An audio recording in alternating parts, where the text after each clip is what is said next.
Welcome to the Master of the Craft YouTube channel. If you are viewing this video was pre-recorded, released today, Friday, January the 18th.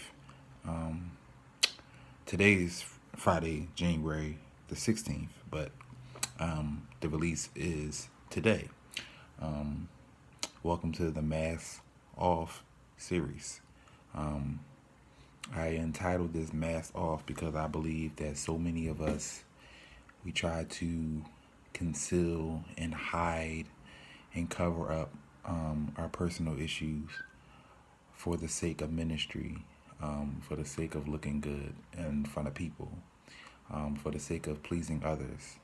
And I believe that this year it's time out for that. It's time to just admit whatever flaws you have, whatever issues you have, truly give it to God and ask for His forgiveness, repent, and also ask for deliverance. We should all strive to get to that point. So I believe this year we should try to make a very strong effort to achieve such a thing. I'm going to be dropping these. I'm dropping one on the 18th, which is, if you're viewing this, it should be today, Monday and Wednesday coming up. The purpose of these are just like I said, highlight my past struggles. This is going to be very raw, very detailed. This isn't one of those regular things where I have to, hold back on letting you guys know details or anything. So, yeah, it's one of them type of things. So I decided to name it Mask Off, because a lot of us that mime the face paint that we use, hide stuff, is used to hide our skin and highlight our facial expressions, but it doesn't quite highlight what's going on internally. Doesn't quite highlight what we're dealing with on a constant basis behind closed doors. Doesn't highlight it. It doesn't show in those times, unless you're somebody that sees, unless you're a seer, spiritual seer, and you can see through all that. You can see through all the dancing and the preaching and the singing and the playing of the instrument. So today I want to talk to you guys about this one is a very tough one, but I believe I'm going to start with this one because this is one of the ones I want to expose. Growing up in middle school and all the way to high school, my facial features and how I looked wasn't bad. I wouldn't say I was an ugly child, or I wouldn't say that I thought that I was ugly, but I had various facial features that I didn't like. The first being my ears. My ears wasn't the way they are now, where they're pointy. They were very big. They were out there. The second thing I had was my teeth. I had buck teeth. I didn't get braces till I was about 18, 19 years old, I think, if my memory serves me correctly. But before that, I had an overbite, a very massive overbite. So I was teased a lot in school. I was called Goof Troop. I was called Dumbo. And I was called a Bucky Beaver. A lot of names I was called, mostly by females, mostly by the opposite sex, but I was called a lot of these names time and time again. And it definitely scarred me to the point where there were plenty of nights, plenty of days where I cried like a baby, just wondering why I was always the target for such verbal abuse. So I say that to say this. I kind of got away from what I was saying, but I didn't start dating. My first girlfriend I didn't get until I was 19. I was one of those kids that wanted to wait until he got married. Was taught about waiting until marriage to have sex, and taught about waiting for marriage just for various things and not expecting the benefits of marriage in a regular relationship. So when I was in school, all my friends had sex already. They were not virgins. I was the only one in a group of friends that I've had. It felt like one of the only kids in school that was a virgin. It felt that way based off how everybody was talking. So I was teased a lot because of that as well. Being the fact that this is high school, mind you. I was about to graduate because I graduated at 19 because I started school late. But in high school, and telling one friend, thinking you can trust a friend, and then he goes around tells one person, then it gets around the whole school. Next thing you know it, and then the whole school knows that you're a virgin at 19 years old, which was frowned upon during that time in 2009 when I graduated. So to make a long story short, I was teased a lot. So I met this girl, met her on Facebook, if my memory serves me correctly, and we started talking. This young lady was very, very beautiful, dark-skinned girl. My intention when dating her was not to sleep with her. It was my first relationship. My intention was to work towards marriage. Like at that age, I was like, all right, I knew that I didn't want to just be in a relationship to be in one. I wanted what my mother had at the time. I wanted what my uncles had, and I wanted what my friends had that were in long-term relationships with who they were with at that time. Some of them actually still with their significant other. So that's what I wanted at that time. And so I met this girl, and she was awesome. Everything was awesome, and she happened to be in high school. I think I had just graduated at that point, or it was probably a little bit before I graduated. But I was on my way to graduating, and she was in high school as well. She had told me that she was a junior in high school, so we were dating. She had told me that she was 17, going on 18. So I was 19, and she was 17. So yeah, to make a long story short, again, we were talking, everything was good, we was hitting it off, and went over her house one day because at that point, that was the time where we was getting out early and I didn't really have school, and she decided to cut school most of these days. So she decided to cut school and stay home from school. So I used to go over her house early in the morning. She used to cook me breakfast and stuff, pancakes, eggs, bacon, sausage, all that good stuff. So I used to go over there and we used to, chill, just watch movies and just chill. The stuff that couples do outside of the physical stuff, we just did that. So I would go over there every day to do that. So one day, she knew I was a virgin, mind you, by the way, she knew I was a virgin. But one day, we were at the house, and her room was actually in the basement area because the mother she was one of 4 siblings, so she had a room in the basement. So we went in the basement, and next thing I know, as soon as we got down there, she was trying to sleep with me. Very, very aggressive. At that point, I was a very, very skinny man. I wasn't as muscular or as fit as I am now. I was fit, but I wasn't. I was like very, very fairly skinny. So she actually wrestled me down on the bed. She had a bed downstairs in the basement. Wrestled me on the bed, and proceeded to undress me. Now this girl is very, very thick. Most of the girlfriends who I've had have been very, very thick or very, very just aggressive. Majority of them. So pushed me on the bed and stuff like that, and held me down, took my clothes off and stuff like that. I wanted to do it, but at the same time I didn't want to do it because I was always, my mindset with losing my virginity was like, okay, how is it going to feel? What's going to happen when I do it? What's the consequences? Like whenever I do something, regardless of if I still do it or not, I always think about the consequences to what I'm doing. I think about it more after I do it, but I always think about the consequences. So at that point, I was like, what's going to happen? So to make a long story short again, we started doing it.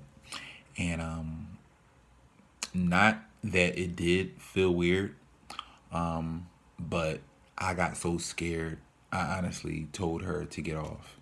Now, in the midst of me telling her to get off, because the situation was already going on, she didn't do that. So she stayed on. I couldn't get her off or whatever. So I didn't really give in, but I was just like you won't get off. And then she was doing what she was doing. So that was the first time.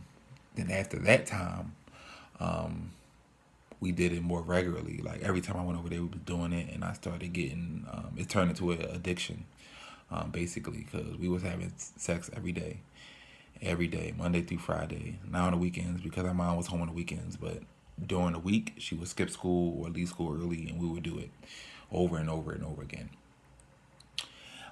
After her, I was in a lot of relationships where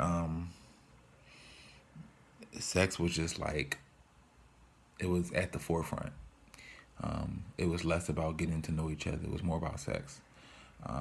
Except for my last three relationships. The first couple was all about sex. Everything was about sex, and it wasn't about getting to know me personally. No matter how hard I tried to get to know them personally, everything was just all about sex. So it created this thing where, and it got really, really bad because when I wasn't in a relationship, the devil really started to work on me, and he started to whisper various things in my ear, and I really had to fight. I really had to pray to God to change the situation because it was weighing me down. Being single has its benefits, has its good, and has bad things with it. The bad being, you feel lonely, you feel unwanted, and you feel all these emotions, and then being in a relationship is just like, well, it's stress, it's annoying, and then you're accountable to somebody else, and you're kind of semi-responsible for somebody else, and you have to worry about what they're doing, and then people don't really treat you the way you want to be treated, and it's just a lot. So it's some good and some bad with relationships. Wouldn't say it's all good, wouldn't say it's all bad, but whatever have you. So it created this thing when I wasn't in a relationship, and I don't know how it happened. I was exposed to pornography when I was very, very young. When I was around my cousins and stuff like that, they would cut it on and watch it, and I would just be looking like, why y'all watching that? And what are y'all watching? So I was exposed to it at a very, very young age. My childhood was not rough, but I did see a lot when I was younger. So I was exposed to pornography when I was very, very young. I think I was like 5 or 6 years old. I don't even remember, but I know I was young. So when I was single, it made me dive into, like, I started to fall into porn, watching porn, like literally like every day, like watching it every day. Females on females, and of course, guys and females, and that's it. Like I told you guys in the other video, there never was a struggle there never was no homosexual struggle, regardless of what people say, regardless of what people think. There was never no struggle with that, and that's something I've grown to accept, that people are going to think regardless. But the most important thing in life is to know who you are and to know whose you are. So I began to dive into it like a lot, and watch it every day, and it became an addiction. The reason why I press what I press with these mimes and these ministers, these minstrels, it's very, very important that you don't continue to minister to people when you know you aren't right. Every time where I felt myself getting to that point where it was turning into a very, very bad addiction, I sat myself down. I didn't mime. I turned down a lot of engagements. From the outside looking in, people looking, they'd be like, well, he doesn't like turn down any engagements. I've turned down a lot, and people will be able to tell you I've turned down a lot, because if I'm not right within, I'm not about to go out to any church and minister to anybody. That's just me. I have enough integrity. I have enough respect for God. I have enough respect for the office or the title that I hold to not do that. So yeah, I fell into it, and I was watching porn every day, and pleasing myself every day, just to get that feeling that I was missing. Because one thing with me, I never been the sleep with somebody outside of relationship guy. I never been that guy. I always was like, well, if I'm in a relationship, that's where it's going to be done. I'm not going to do anything outside of a relationship. Not going to do it. I have enough sense to do that. I mean, that's just how I am. If it's not in the confines of a relationship, I'm not doing it. So I fell into it very, very heavy. And it wasn't until the beginning of last year where God, like, he just, like, the want and the need to watch it and to perform any activity to please myself just went from me. I really, really honestly pray and I ask God every day just to keep it away and keep it away and keep it away. And during that time, I asked him to keep it away, keep it away, keep it away. And he finally took it away. The want and the taste for it is just gone. And I was really, really, really a porn addict, like addicted to watching porn. Like I was addicted to pornography. So that's why when people tell me, God can't do this, he can't do that, he won't do this, he won't do that, I just look at him like they're crazy, because he has given me so much and he has taken so much from me, but in return he has given it right back and given me more than what I had before. I pride myself on being obedient to him, and I pride myself on following his lead. So sky's the limit when you do things that way. But I was very, very extremely addicted to porn. And last year I got rid of it. Got rid of that want and that need for it. And I just wanted to come on here and tell you guys that about me, because a lot of you guys probably didn't know that. But that's what this Mask Off series is for. This is just the light, one of the light things I'm starting you guys off with. But I just want you guys to know that anything that's bothering you or anything that's affecting you spiritually, it's important that you strive to cut it off and you give it to God and you ask him to take it away from you.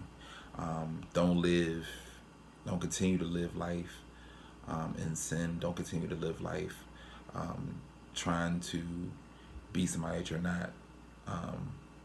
Have some integrity, have some respect for the pulpit, have some respect for the people that you're ministering to, because you don't want to be up there ministering tainted. And that was my mindset. So the first topic on this Mask Off series is I was addicted to porn. Highly addicted to porn. And I'm not anymore, and I'm thankful to God that he delivered me from that. So I'm thankful. But there's always reasons for things. There's always a reason why people fall into things that they fall into and do what they do. Unless there's some type of unless there's a mentally challenged person, there's always a reason for why people do what they do. Nobody just does things just to do it. I mean, everybody has a cause, and then there's an effect to every cause. We learned this in school. At least I hope we did. So I thank you guys for viewing me. This is a very, very long video, but this is a series I'm going to be doing.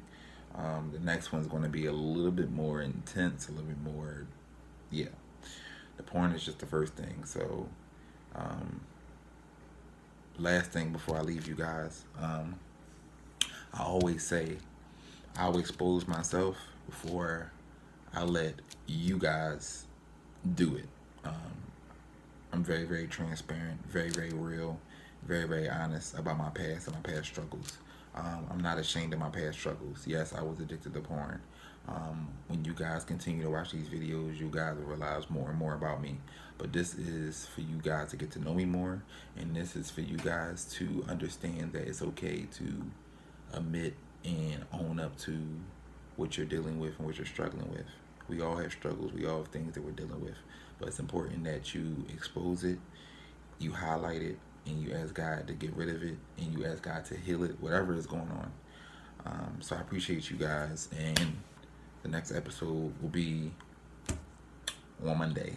And Monday is probably going to be an outdoor thing. It's not going to be indoors. It's going to be the last of the indoor ones for Mass Off. Next Mass Off, we're going to do outside. Yeah, prayerfully. Depends on the weather. But I love you guys. Peace.